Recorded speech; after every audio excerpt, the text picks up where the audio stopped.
Dem xweş temaşevan hêja.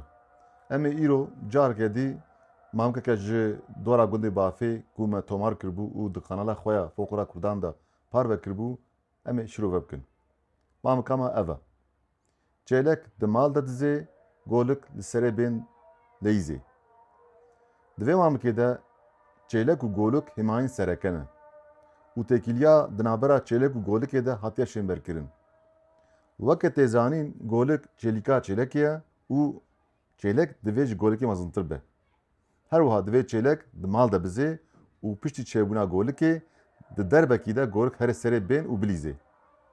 Di vê mamikê de çêlek weke kuleka sopê, dû jî weke golika wê hatiye şêmberkirin. Mamik weke helbestekê bi hêmayên hatiye avakirin. Ango ke gavadî me gotî vir de pirsa ku di mamikê de tê kirin kulek û duyê wê ye. Malî ava hêvî dikim careke dî em berramke dibî pev re bin.